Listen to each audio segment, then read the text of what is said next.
Made to Motivate. We haven't had a Made to Motivate segment. Oh God, since I don't know when. But so Brad is guest obviously today, and we talked about a couple weeks ago the Biden plan or the health plan. I don't know, put Biden's name on it. And we were talking about free crack pipes or free aiding of safe taking of drugs. I don't know what you call it. But Brad listened to the episode and he said he'd like to come on and further discuss that. So we're going to do Made to Motivate, talk with Brad and kind of get his opinion and story on this. And we will go from there. Cool. So, God, I forgot we even had one. Just do it! It's been a while. Don't let your dreams be dreams. Yesterday, you said tomorrow. So just do it! Make your dreams come true! Just do it! Dude, before we talk about this, I just remembered who the last one was. Who was it? Mason was our last one. Who was our last Made to Motivate? I swear to God. That was our last guest? Yeah. Or our last Made to Motivate? That was our last usually Made to Motivate's always it was both. Guest, right? Yeah. When was that? That was early last summer. Yeah, I mean, I guess we haven't, with COVID and stuff, we really haven't had guests on in a while. Yeah. I always love guest episodes. It's always my favorite episode. So Brad was shocked by the soundbite. That's our soundbite reserved strictly for guests. dude, I fucking love it. That soundbite from Shadow Love Fish want to run through a fucking wall. Coming on and Get the chills. And you're like, ah! we reserve that for people coming on and just telling their story or, talking about whatever is important to them. So, do you want to kind of, again, like we talked about before show, I don't know much about your story, but I know that you have some thoughts on, what we talked about with, how we felt giving out, free drug devices to people. And is that helping? Do we think that we should invest that money more in like helping them get off the drugs rather than helping them still take the drugs? We talked about, just a recap for people that listened to the episode or didn't. And we talked about, okay, so we give them these devices to now safely take drugs. Are we still prosecuting them for it after the fact because we gave them the device to do it? We had a lot of opinions about it. So kind of want to get your thoughts, whatever kind of intro or story you want to give us of yourself, and we kind of go from there. Sure. My opinion is it needs to be treated as a mental health crisis. The whole situation, like doing drugs is a victimless crime. People should not be charged for victimless crimes, but that's like a whole other thing anyway. But I don't think that people should be charged for doing drugs anyway. But so I myself struggle with substances. I did opiates and heroin for the better part of a decade, just as something to do, really to like, I guess like all the things. I didn't know how to deal with feelings, I guess. So I just did drugs whenever I'd feel a feeling, regardless of what they were, whether it was happiness, sadness, sun was shining, it was raining, it didn't matter. My solution was always drugs. I have a little sister that's currently in Marysville Penitentiary for the same thing. Oh, wow. She is doing 7 years as a direct result of just doing drugs. Wow. My little brother is 30 years old, and he fortunately has 2.5 years no drugs. Which is crazy because my little brother had ran the gamut. He'd been to 29 treatment centers since he's been an adult. Wow. And that was how it went. And I myself, like I said, I'd gone to rehab a couple of times, and I don't believe in addiction. I don't believe that that's a real thing. Now that I've like grown and I'm an adult, I don't believe that addiction's a real thing. I don't believe that there is a disease of addiction. But I also believe that all the things that happen in your life lead you to wherever you go. Whichever avenue you take in life, I feel like it is as a direct result of the things that happen to you. And like I said, I was never taught to feel emotion or have emotion or anything like that. So drugs was my answer because, So do you think using addiction is basically like a defense mechanism almost for taking responsibility? Yeah. So Okay. that's how I feel now. So Okay. I don't like to bash the way anybody changes their life, because whatever can get you to be a better human being, that's like the goal. Like, I don't know what I'm here for, but I know that it is absolutely not to be a piece of shit drug addict. Like, I'm certain of that whatever I'm here for, it's not to be that. And a lot of the time, I think the word addiction and the disease of addiction came about so many years ago, in the 1930s, or when it first became a thing, and it was pretty much to justify rich white men being pieces of shit and beating their wives, and like it was all just, here's your excuse now, this is why. And like I said, this is just my opinion, obviously I'm not speaking, but that's my personal opinion on it, is that it was a scapegoat. Because I know I've been to a couple treatment centers myself, and I would, get it together for a little bit and then go back out and start doing the same thing. And I'd be like, well, it's my disease, it's making me do this. It made me fucking, pawn jewelry and whatever. I was on trash. All that shit doesn't matter. But so I always use it as a scapegoat. And I went to a treatment center. We're not going to shamelessly plug them. And it changed my life. I think treatment center's job is to create clients more so than it is to change clients systematically. Yeah. Mhm. They don't make any money if you don't ever come back. I was going to say that keeps them funded. There's Right. a great documentary on that on Netflix. Yeah, so they don't make money when you come back, or if you don't come back. So, I never really heard anything in those treatment centers that made me be like, man, I should turn my life around. And one of the first nights I was there, one of the guys who worked there, who was just like a guy just like you and me, changed his life, whatever. He looked at me, was pretty much like, listen, you're either going to figure it out or you're going to fucking die. And It's real as it gets. yeah, you know what I mean? And everything had been so sugar coated for so long about how, oh, I have no power and I'm powerless over whatever, I have no power over these things. And this guy was like, listen, you're either going to get it or you're going to be under the ground. And it's that simple. You don't need to do all this bullshit. And so that was like profound to me. Like, wait a minute, I do have control over this. And it's so crazy because as men, we're never, I'm I guess like a man that was like, I'm strong enough to overcome anything, and this, that, and the third, and Self-reliant. yeah, you know what I mean? That's Yeah. how most men are. And that's how at least that's how I was taught. And I didn't really have it out. So We're taught to self-contain and Yeah. figure it out ourselves. We can't show emotion or have emotion, and you have to be the strong person to overcome. absolutely. Yeah. And that happens to all of us. Yep. So that's why I think my biggest thing is that it needs to be treated as a mental health crisis, because it is a mental health crisis. And it's not, I think that we don't have an escape. I didn't know how to deal with feelings. Like I lived everything like a roller coaster, big ups, big downs, you know what I Yeah. mean? And now when good and bad things happen to me, it's calm. Like it's a ripple instead of huge Ebb and waves. flow.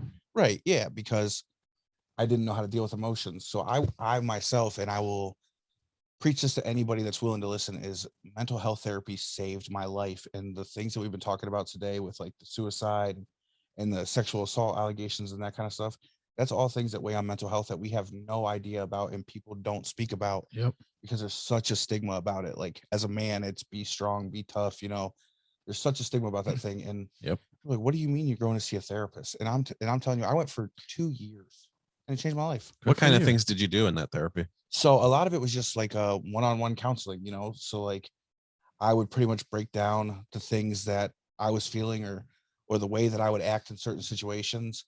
And it just gave a new perspective, because like one thing I'm very good at is convincing myself of whatever I want to believe. Mhm. So if I'm like, hey, it's a good idea to do drugs, no matter how much bad shit I know comes from doing drugs, I'm definitely going to convince myself to do drugs, because that's just what it was. There were like no repercussions, because I only saw the side I wanted to see. Yeah. So once I got comfortable where I went, it allowed me to really get things off my chest and kind of learn how to just deal with emotions as they came, because I was like the guy like shaking in the chair, anxiety. Like I couldn't talk to you if I didn't already know you, or if I didn't have some substance in my body. There was no way I was coming up to you to talk to you. Yeah. I got a lot to ask. So how Got a lot to unpack from this. Sure. how hard did it like that to get you to go to that first session? Like what drove you? It's like, all right, this first session is it. Because some people always come up with excuses to not go. Sure. What got you?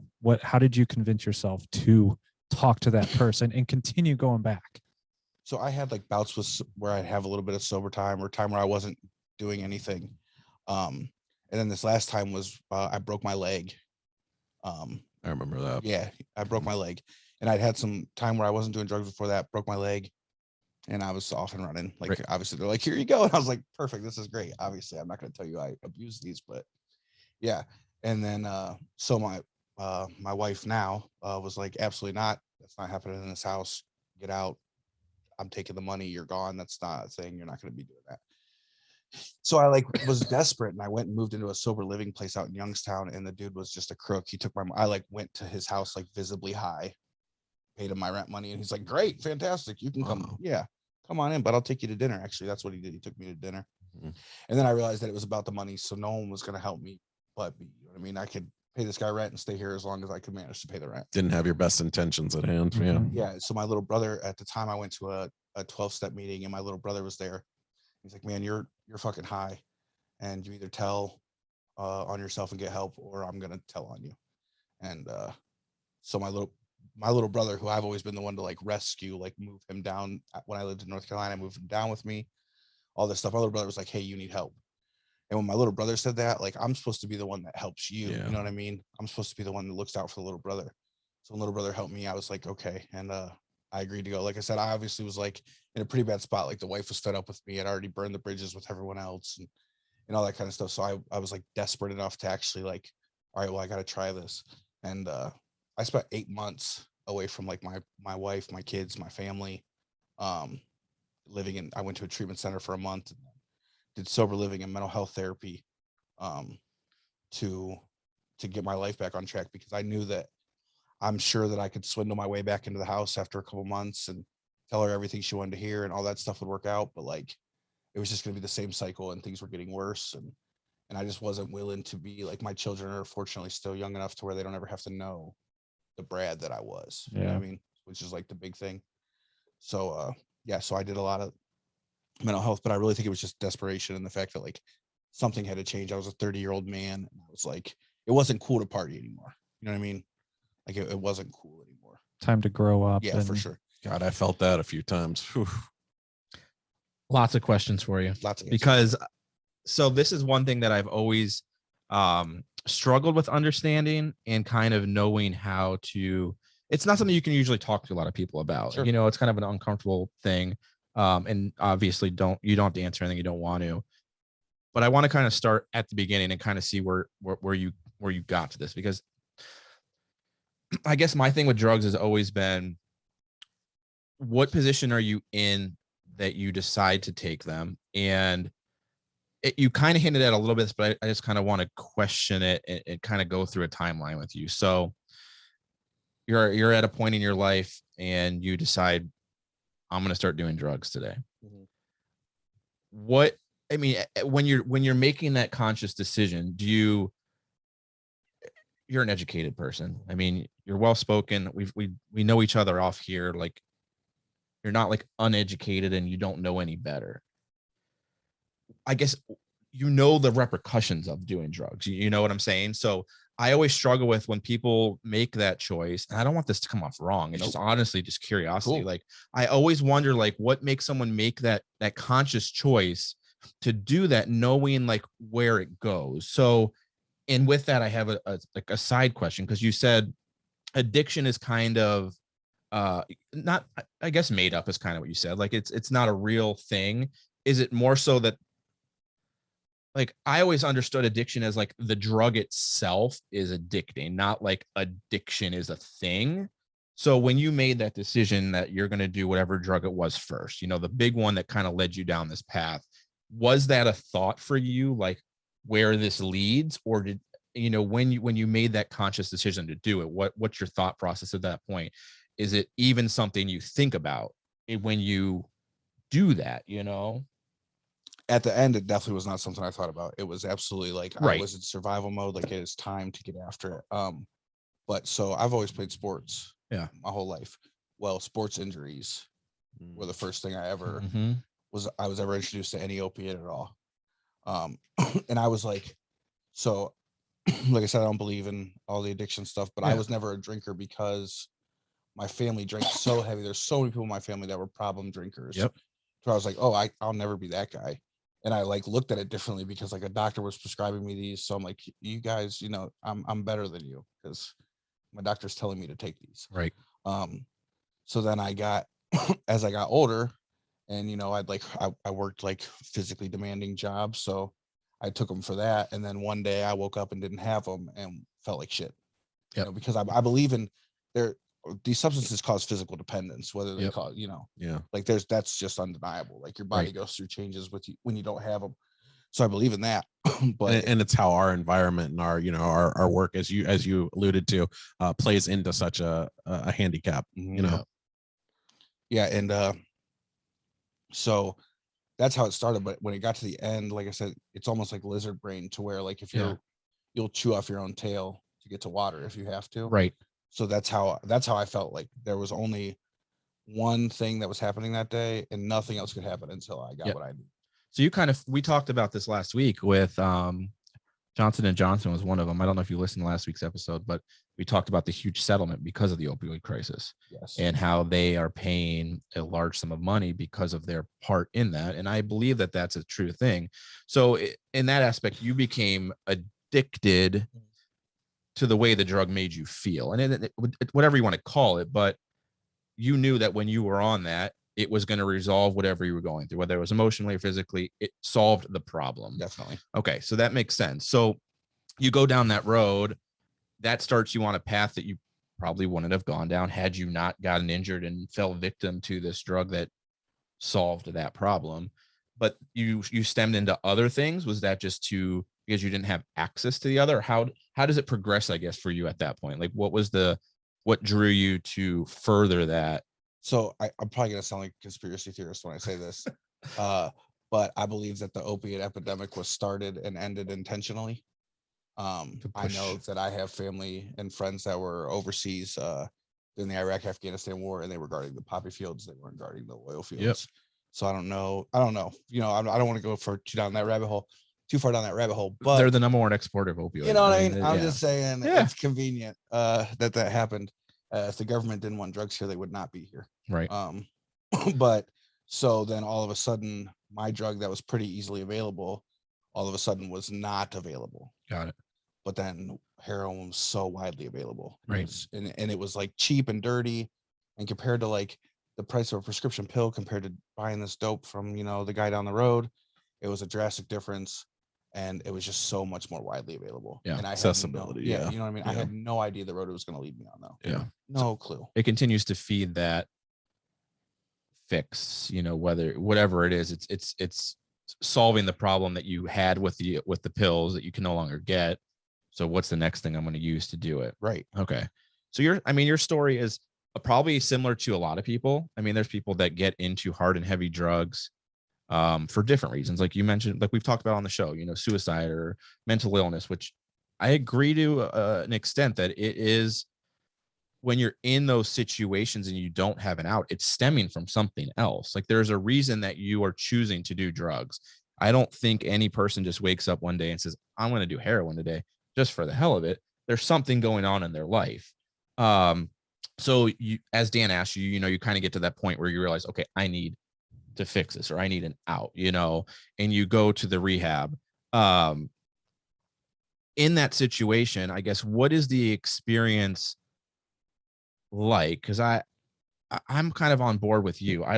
When you go, I've never been through any of this personally. I've had friends and stuff that have done it, but you go to a facility like that.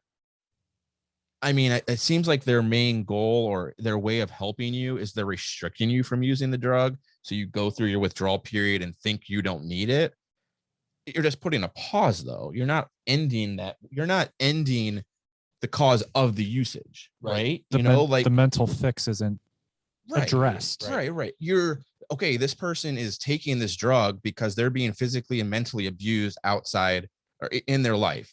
We're going to put them in this facility, take the drug away that fixes this, but not address the problem. Mm-hmm. And we think that that's going to resolve it when we put them out in the real world. Right. I mean, is that kind of like what your experience is? I mean, when they put you in there, is that, I mean, what's the process like? Are there, do you have these discussions? Is it just kind of a withdrawal period? What is that like? So I went to a medically supervised detox facility, 7 days. And they give you like comfort drugs. So you're not, right. They try and help the withdrawal, because a lot of people might know, but like withdrawal can kill people. Mhm. It Oh, is yeah. very serious when your body Too goes sudden. through that. Yeah. So Yeah. they do like these So you get drugs to certain comfort assist. drugs and that kind of stuff. Yep. And then you go to a facility. Well, it's pretty much statistically proven that a 28-day facility is not really going to do it. You haven't had enough time. Right. Most insurance companies cover 28 days. Right. So that's just kind of how it works out in that Yeah. way. So I went, like I said, I went to sober living after, and then that's where I got involved with the mental health therapy. Yeah. Like intensive outpatient program, that kind of stuff. Right. Because I don't think in 28 days, like the first 2 weeks, I probably couldn't tell you anything that happened. Yeah. You're probably physically mean? ill and I'm sick. right? Yeah. I feel like crap. I have a broken leg at this point too. Right. But yeah, you feel like garbage. So the first 2 weeks, you're just there. Like the people are nice for the most part, like, but it's really, you're just being babysat. You know what I mean? They know you're not doing drugs. You got to pee in a cup every once in a while. You know. Right. And but yeah, it's kind of like a babysitting. And then they have classes, but the classes are to push, this narrative. Right. Because that's what insurance is paying for. Like that's their job. They do their job like they're supposed to. But you don't get to the root of anything in 28 days. You can't cure a problem that has been created over the last decade. You can't cure that in 28 days. Right. I mean, you kind of alluded into your story is that, I mean, I'm agreeant with the guy that you spoke to in the facility that said, like, you're either going to die or you figure it out. Because to me, it seems like, just from stories I've heard from other people and from this and yourself, is just, you have to want that change. No one's going to force you. Someone can force you into rehab, whether it's the law or a family member, whatever, they can put you in there to get you off the drug. But if you haven't fixed the root problem that makes you want to change, no amount of times of going into rehab is going to fix that, And it's crazy to me that because I didn't know. I mean, I think I'm under the impression naively in the past that you go to these facilities and that they're there to essentially do that mental health work that you talked about. You go in there, they detox, and then they assist you with what the problem is and setting you up for success afterwards. And it doesn't seem to be the case. So as we talked about kind of with this new Biden thing, I don't even know what it's called or whatever, but one of the things we were kind of combating or debating was, where do we invest that money? And then hearing your story, I'm kind of even farther torn, because my thing was, and a lot of people are on board with this, like, provided in a safe way, which, okay, I get the purpose of it, try and help not spread disease and create other illnesses by using, use needles and sharing stuff like that. I get that aspect of it. But my whole other side of that, which I think we all agreed on, was like, let's invest that money in like rehab or in the care. But it doesn't seem like that really, at least in your experience, is a solution either. Say the right care. Right. Exactly. It's like, do enough people know what goes on in these facilities or what care is being given that we find the right solution? And I think your take on kind of removing that it's an addiction disease and let's focus on the mental health aspect of it is very logical, because that's where I mean, if we polled people, if we did a poll on people that have gone through similar situations, I would imagine a majority of them had some underlying rooted issue that caused this dependency, and the addiction is in the substance taken. Addiction isn't a thing, but when you take the substance that has that underlying, property to it that creates that need, that's the addiction. And how do we fix that? What do we do? Where do we put the money? How do we get past that? What's the word? You kind of mentioned it with like men, but like that stigma that we have to hide these things, and we talk about mental health on this show a lot, because it's something that I think we all have strong feelings about, and it's very important. It's not talked about enough, just like we talked about suicide earlier. We need to figure that out. In what you've gone through, anything that you took away that you can offer, that you think avenues we should pursue, things that you took from it that really helped you, in retrospect to the obvious things that are kind of like the step 1, 2, 3 that they push you through, thinking that that's going to be the resolution, when, like you mentioned, it just kind of, they put you on that carousel.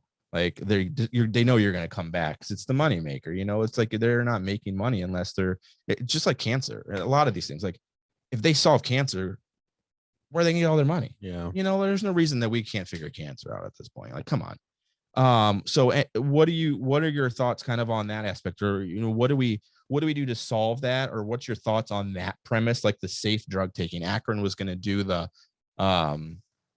we were going to do like the zones or whatever, or something at one point where like you could go there and safely do your drugs. And like, and I agree with that, but I think that, and obviously I'm just one person, but I think that when they go to these safe injection sites or these safe smoking sites, there should be resources there for them. Mhm. So to get them in a mental health therapy, Yep. or to get them into a detox treatment center, something other than just the Right. needles. You know what I mean? Like it needs to be more than just Yep. the supplies. Obviously, we don't want disease to run rampant, and I'm supportive of that stuff too. Of course. But there has to be alternate resources Yep. attached to that. So yes, we'll give you this, but please come in and sit and talk to our therapist and see if we can get you into somewhere. that's kind of like what we said. Like, okay, we're going to give you the first 7 or 10 or the first 2 weeks or something, but in part of that, you need to seek, we need to provide you with help. Like you can come here and do it, but you're going to do those drugs during a, before or after a session where we talk to try and resolve the problem. We can't just openly give with no resolution to get them off. Right. And I don't, it's got to be more than one session, right? I Of mean, course. you gotta see it through to the end. And I think, I think if any of the funding that goes out there should go to those facilities that do a much better job of following through with the conversation, with rooting out that problem that sent you to that drug or that addiction. I think it's doable, 100% doable. Of the facilities that of, how many of them actually made those attempts to have the conversations? So honestly, the only one, maybe it was just because I wasn't sticking them out. Maybe they had alternate to last longer, but the only one I've ever been to is, shameless plug, New Day Recovery. And they stuck with it for the long haul. I went 2 times a month for 2 years to meet with this person. Like, That's great. the drugs were no longer even a thing, but it just allowed me to just keep everything in perspective long enough to where I could like get a real foundation under me. Right. 24 conversations. Yeah. So that's what it took to change his Consistent. life. Yeah. Like you saw yourself going down a path that, maybe it you can continue to carry that path, but it's not going to get you the life that you deserve to live. Yeah. Right. So 24 conversations is what it took. So, and when you think about some of these treatment centers where they don't even have the one conversation, or they'll have 2 conversations, and we'll see you when you're using the drugs again, basically. Like, right. And big point. Oh, go ahead. I was just going to say, and how does that factor into like different cases? Because obviously everybody's addiction, we'll use that word for now. Sure. Everybody's addiction doesn't factor the same. Like, some people are more dedicated to it, or I don't want to say dedicated, but more addicted to it, more of a stranglehold on that drug that has taken their life. Other cases are, I guess just casual at best. How do we attack that, from one end of the spectrum compared to the other? Like obviously everybody, you can't just say 24 cases, you have to see it out, all that, because 24 might not be enough for this guy. Sure.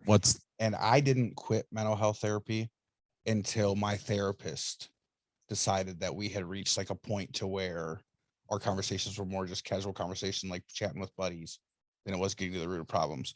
And if they would have told me, Brad, we need you here at 5 a.m. every day for a month, and we promise you that we will give you the life that I have right now. If they would have told me that I could have this life right now, then I would have absolutely done it without a doubt. But I don't know, like I would not have left until they told me, like, hey, we see a change in you. Because like I said, I can convince myself of anything.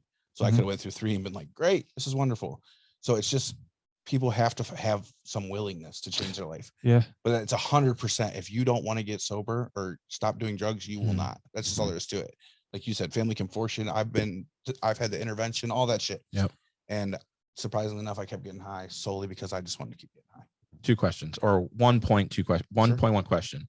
One, your story, and then much like Ryan, who we had on, you both had that moment.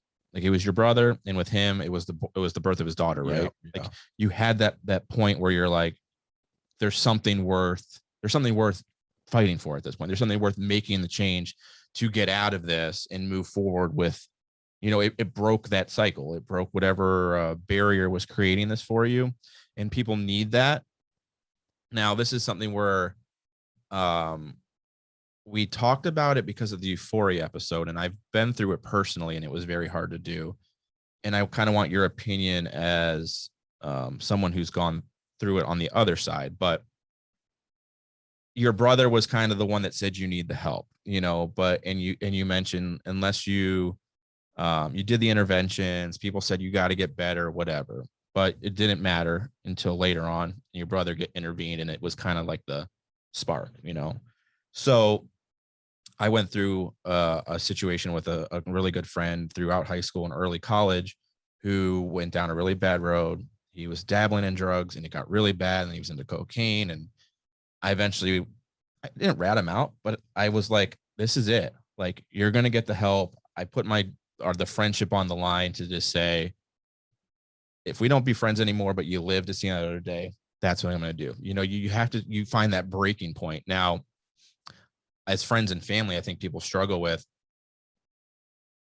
cutting those ties, where you have to give them that hard moment. Like, look, I'm not going to help you anymore. I'm not going to talk to you anymore until you get better.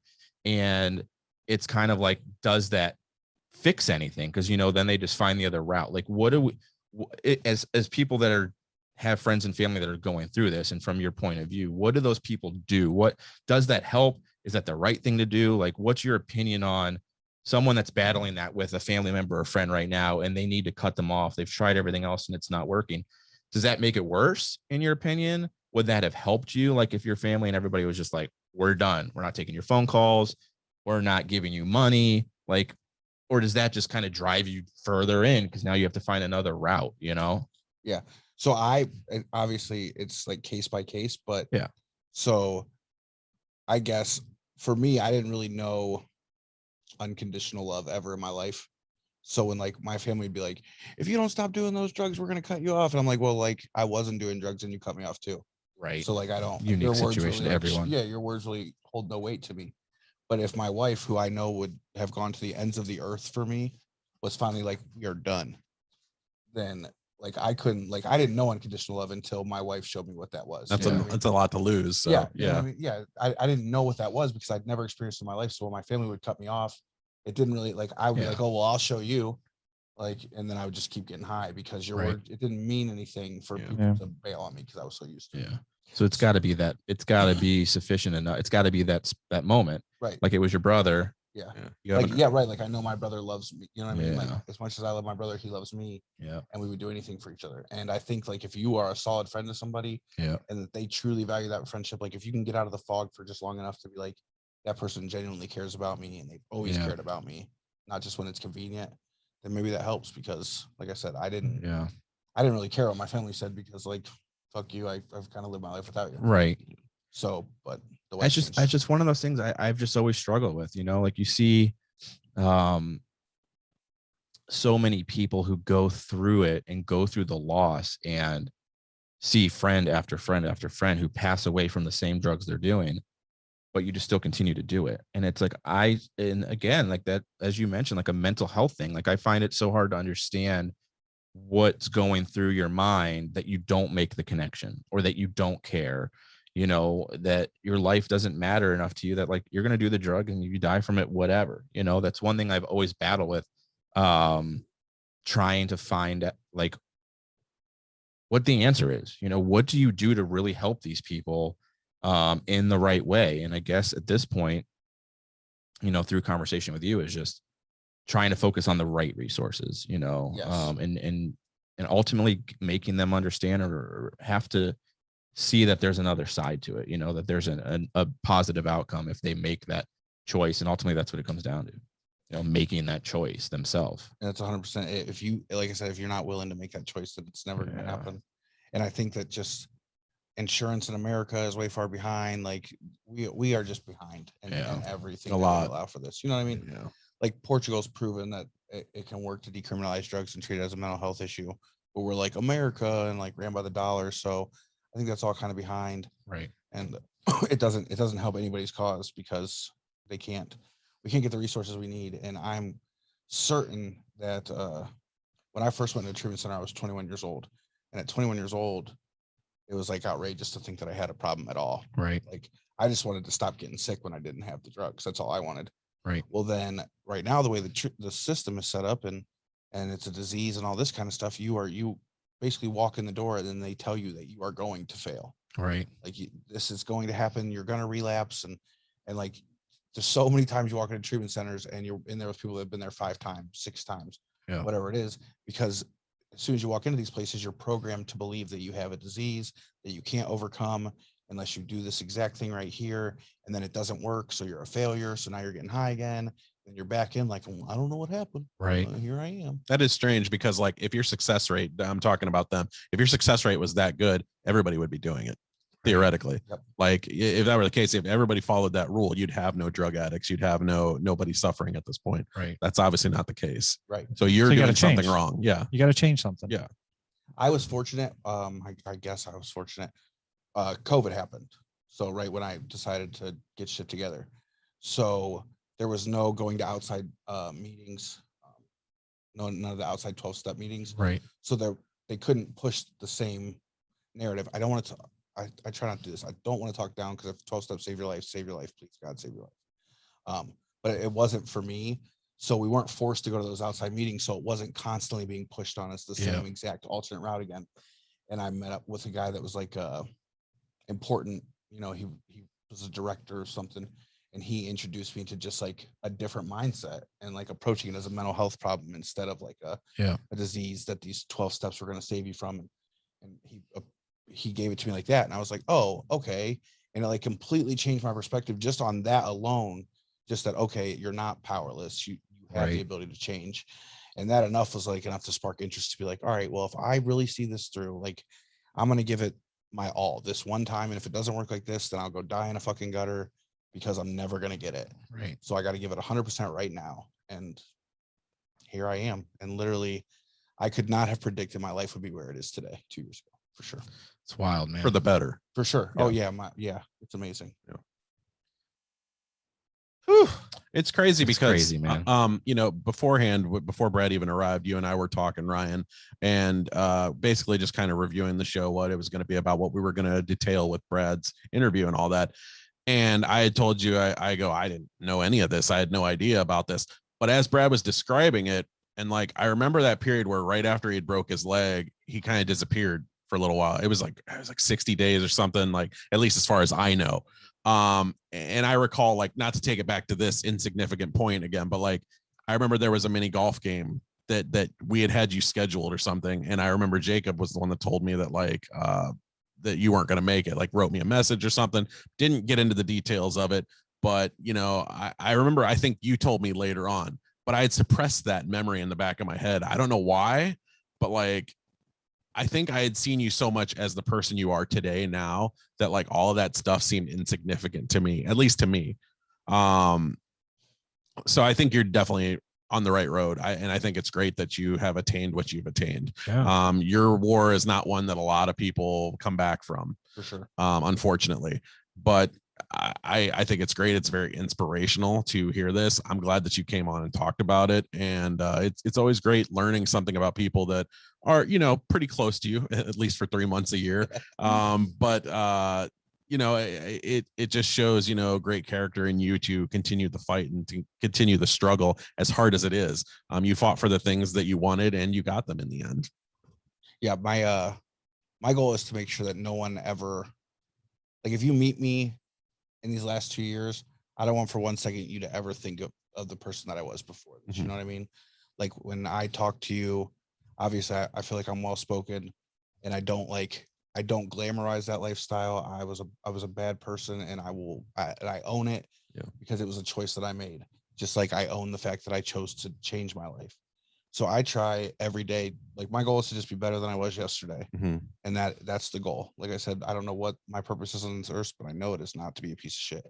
And I remember that every day. And like, fortunately, like the people that like you guys didn't know me, before this. So you don't know me. My kids don't know me. My employer, like it's crazy that I work where I work, Yeah. given where I came from. Yeah. You know what I mean? Yeah. But that gives, like Chris said, I mean, it gives people hope.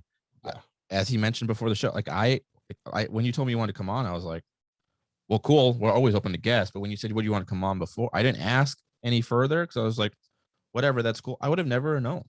You're the lifestyle you live now. I would never have thought that you went through that dark period and that you were in and out of rehab and that you were battling drugs and stuff like that. And so to show people what the other side can be, and that you're able to get out of that, regardless of what you've gone through.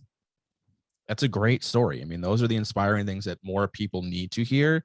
People that are going through that just need to find the right route, that whatever route it is that works for them. There it is. Whether it's the 12-step, whether it's a rehab facility, whether it's just hitting rock bottom and your family cutting you off, whatever you need to do to find that other side, people just need to know that it's possible, and that they can get there, and there is a support system, and it's great. I mean, it's great to hear. It's very inspiring to see where you're at now. Having not known that you went through anything. It's not like it's that long ago. Right. I mean, I feel like I've known you for a Pretty good close. amount of time Yeah. for that period. And I would have never have known I've known him since 13. that you went through any of that. So fantastic stuff. Just to hear what you kind of your take on it. And that there is the possibility to come out on the other side. So I don't know if that gives us a fix. It's directing things to the right place and having the conversations, and There's just so many alternate resources right, exactly. that we need to pursue. I think the biggest eye-opening aspect of his interview that I took from it is that another big problem that we almost choose to ignore entirely is that the route of treatment itself. It's almost that there's definitely, as you mentioned, like there's definitely places that have that intention at heart, that they want to help you. That's the bottom line. They'll be in it for as long as it takes, as many hours it takes, whatever. But then there's other places that don't seem like as motivated by that. Like, hey man, he's got a paycheck, he's going to give it to us. And that's what matters most. Right. I think we need to explore that too. I think that's a big problem. We definitely need to look into it and see what route of care, what route of success rate these places are providing. Mm-hmm. And I think the individuals themselves care. Like when you meet these counselors in these places, they want to see you succeed. Right. The business model is not set up for you to succeed. Yeah. Like these individuals care about you. They don't want you to die. You know what I mean? Right. Like they're working for nothing, but the business model itself is not set up for you to succeed. Right. Fair enough. Yeah. And like, again, they talk about wanting more treatment centers, right? They're building more treatment centers to fight these crises. How about looking at the ones you have now? And like you said, the success rate, change the ones you have now, because you're gonna build more treatment centers, doing the right thing. You're gonna reduce this crisis. Well, I mean, if the new ones do work, If it's you're going to reduce this crisis. You're going to shrink your treatment centers back down because you're doing the model the right way. And eventually, I mean, you're always going to need one of these. As long as we're pushing pills and pushing drugs and all that stuff, there's going to be a need for treatment centers. You don't want the repetitive returners to come. You don't want them to come back. Yeah. So figure it out. Put your funding, put your training, put your conversations in order to fix the ones that we have now, and utilize those appropriately to change lives. And I've been in treatment centers where they'll walk up to you and be like, look to your left, look to your right. Only one of the three of you is going to make it out. You on can't the other say side of that. this. See, And that's like walking in the door. So you're telling me right off the bat, your success rate's trash. scaring somebody Like, into it's that shit. success is not going to Right, happen. exactly. So they tell you right off the bat, like, there's not a really good number. So like now it's about defying the statistic. So like I won't be on the wrong side of the statistic ever again. Like I know that. And they say it's, one day at a time, but I can confidently say that I will never do dope again. Yeah. And I believe in whatever gets you to work. So there's like MAT or like Suboxone treatment, like whatever makes you a successful member of society. Like if you have high blood pressure and you take blood pressure medicine to make sure that it saves your life, then there's no difference between that and taking Suboxone Yeah. to save your life. Like, and there's such a stigma around that. There's just such a stigma around the medical marijuana community. And I 100% support medical marijuana. Like, there is no reason that we should not be using the gift that is provided to us. If it is, I agree. you know what I mean? If it's changing lives, why aren't we doing these things? Yeah. There's just so much stigma around just the whole society of substance use and all that stuff. And it's not going to end unless we start bringing it to the forefront, unless we start talking about these things, unless we start trying to get mental health and Joe Biden starts giving people free crack pipes, because at least now the conversation's happening. Yeah. You know, and that's how I feel about it. Like, the conversation's happening, and it might be a bunch of fucking people that are like, no, fuck, bury the addict, fuck it, it doesn't matter, let him die. Right. But then there's other people that are compassionate that are like, no, what do we need to do to make sure these people can go home to their families? Right. And that's like the big Providing the resources. Like, I'm kind of on board with you as far as like, I don't, if it's a victimless crime, then why are we putting in people in jail for it? You know, like, sure there are situations where the crime is because of the drugs being illegal, which, you know, makes it hard for people to get, and then it's illegal. So then, you know, the battle between people selling drugs and cops, it's creating the crime. But if you're safe, it's no, I mean, think about when we were fucking 18, 19, 20, 21, 22, going out and getting fucking wasted beyond words, or we could easily have killed someone. Or, I mean, what's the difference between that and this? There's addiction with alcohol. People struggle with that all the time. I have no issue with people, you know, doing marijuana medically or recreationally, whatever it might be. If you can safely do the drug, I'm not necessarily opposed to it. And it's just a matter of offering the resource to the people that want it, making it accessible to the people that want it, that want to get off of the drug. It's a battle. I don't know. To an extent, I don't understand. Like, I'm on like both sides of it sometimes. Like, with, okay, it's illegal, so what are we doing to combat that? But then also with this situation, like, listening to your story, I'm kind of like, well, if as long as the resources are available, then why is it a problem? You know? Yeah. I don't know, man. Like, they started the drug war, the war on drugs or whatever. Well, I'm not sure if you know this, but like, drugs are fucking undefeated.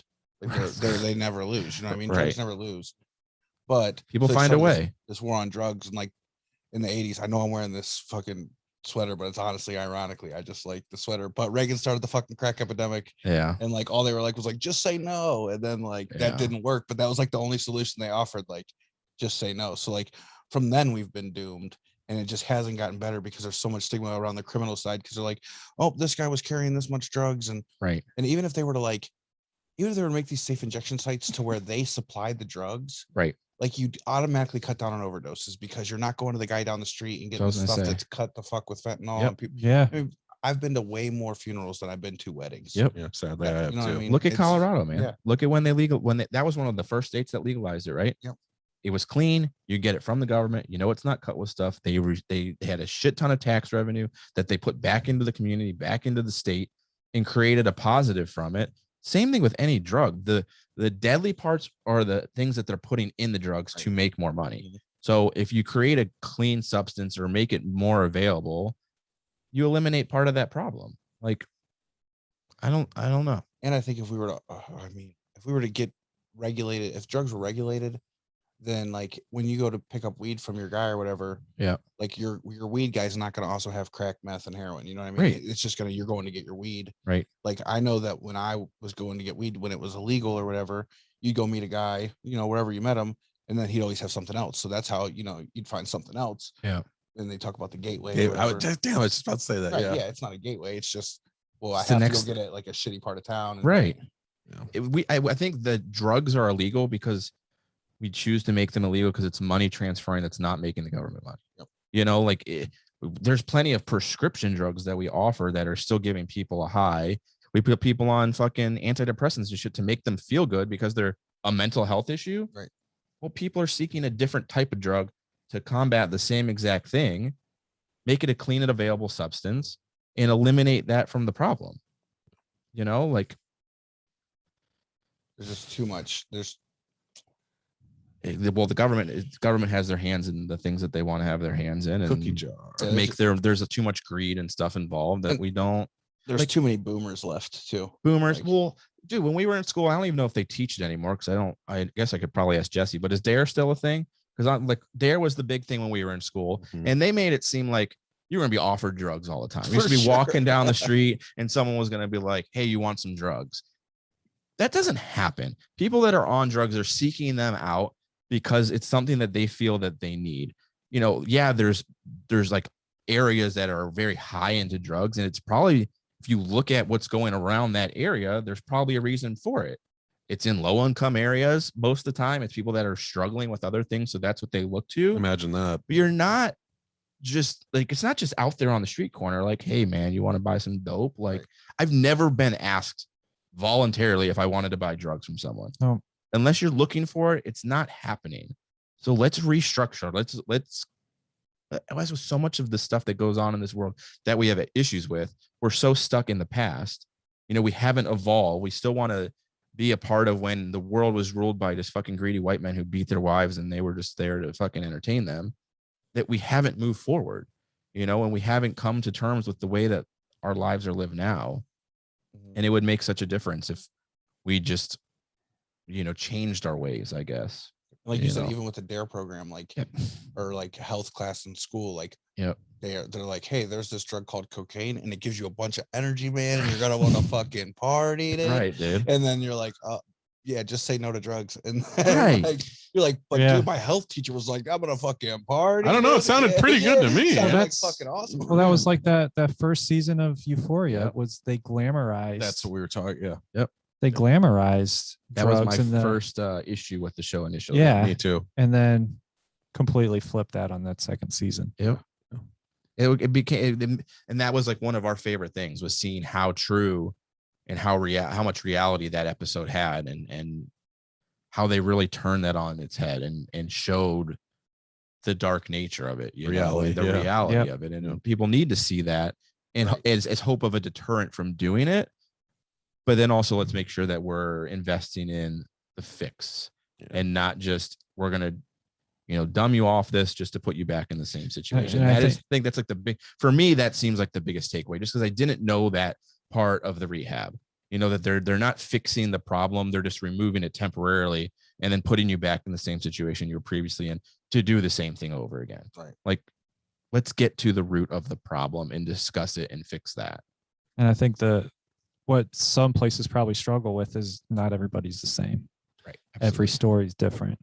So, and just like any healthcare facility, they're understaffed. You know, everywhere's understaffed, just like a nursing home, whatever it might be. Especially now, I'm sure. Yeah. Health facilities are just understaffed, so they don't have the time to focus on each individual. Yeah. So like, I had to go to sober living. I paid rent to live not in my home. Right. I paid rent to live somewhere else, but it gave me the ability to continue doing my mental health, you know? Yeah. I think one of the biggest advocates for it, and I don't know if they even have this in rehabs already, or whatever type of facility you want to have, is having someone that's gone through it directly there, you know, because right now we're hearing it from someone who's living a happy-go-lucky life for the most part that we see, trying to coach you through how to get to the other side of this problem. And they don't know the harsh reality. They know it from the people that are there, that they're not really in it. You know, like, I don't know if they implement that through a job or a volunteer program. I'm sure there's something like that, but I feel like that's something that should be like in every single facility. Like, here's a group of people going through the same thing that you were 3 years ago, and look at their life now. Kind of like an ambassador of each facility. Yeah. So they have, where I was, obviously, like the psychiatrist, mental health therapist, they were licensed professionals, degrees, all that kind of stuff.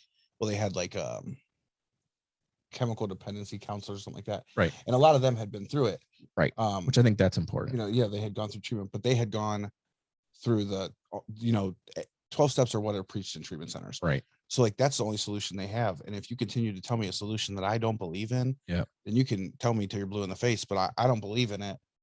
And that's the only thing, you know. So, you know, I mean, if you can't teach what you don't know. Exactly. And you can't learn what you can't get behind, you know. So like, they do have former, you know, addicts or whatever it might be in these places, but it's just, there's just they don't branch out. Like, if that one guy wouldn't have come up to me and like, listen, there is an alternative, then who knows where I'd be. I'd probably be dead. I feel pretty confident about that. Yeah.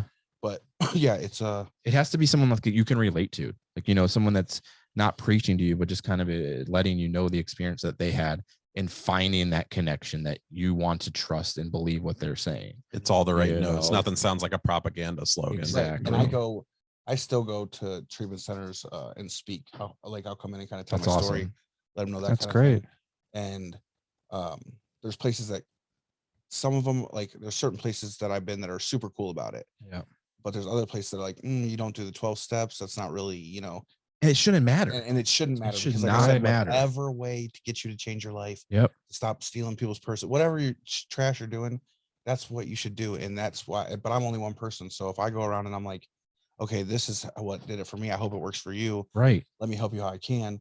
And then they're like, okay, go. And they're just pounded with the same repetitive stuff every time. It's just going to be the same outcome. Yeah. Yeah. There's got to be an advocacy for that. There's got to be more people that have that same belief that are willing to try and push that, like it's one of we have so many of these crises going on in this world, and it's just a matter of getting enough people that have gone through it and come out on the other side to be willing to advocate and take their time to do it. And nobody has enough free time. We're going to do things for free. And that's one of those things we can put that funding money towards. Why don't we pay or, hire, invest in these people that have gone through it to create the advocacies that we need, and not so much just the medical based facility.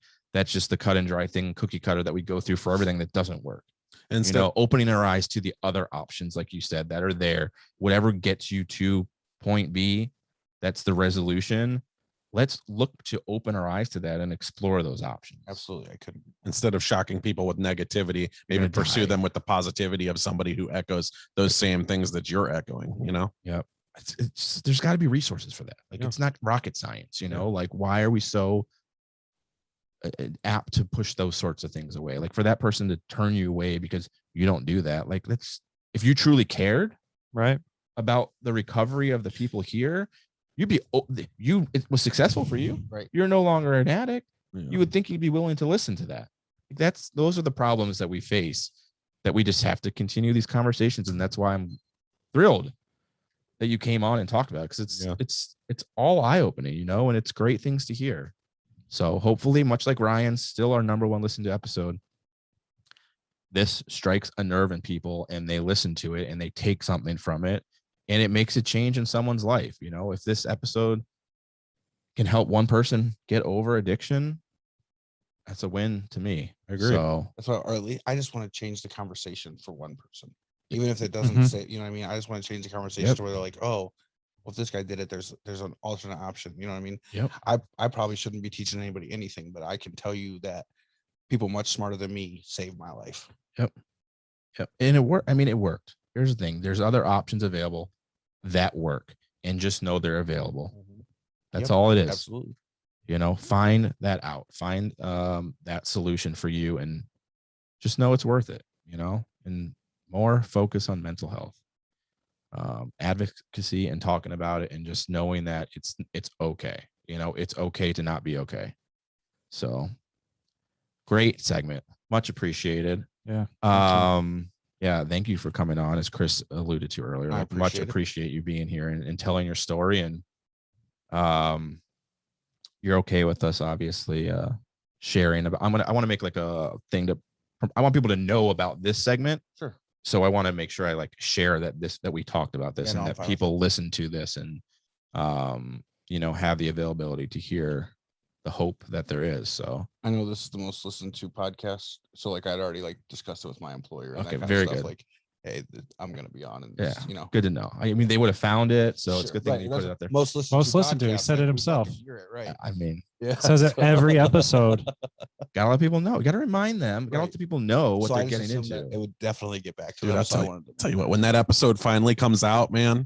Yeah. It's so popular. I'll probably retire. It's the joke that never ends. That old employer won't It's even the joke matter. that never ends. These guys. One day I'll get past it. All right, y'all. Thanks so much, Brad. Much appreciated. Thank you. Thank you all for tuning in. As always, and especially with this one, very important story, very important message. If you don't share any other episode, this is the one to listen to and share with someone, and help them heal and find the other side of that dark path that they're on. So much appreciated, and see you on the next one. Bye. Thanks for tuning in, y'all. That is Made to Motivate podcast. Make sure you tune into the show every week. Like, share, subscribe, hit the bell on YouTube so you know when the new videos launch. And check out our pages individually if you can. We appreciate the support. At Jesse Young SI on Twitter. Chris, the Film Freak Kessinger. Check out the Film Freak review page on Facebook. And I am Ryan Weiss. You can check out rockeverywhereinc.etsy.com to follow my art and apparel page. We appreciate the support. And of course, at Made to Motivate podcast on all social media sites. Thanks again, and we'll check you next week.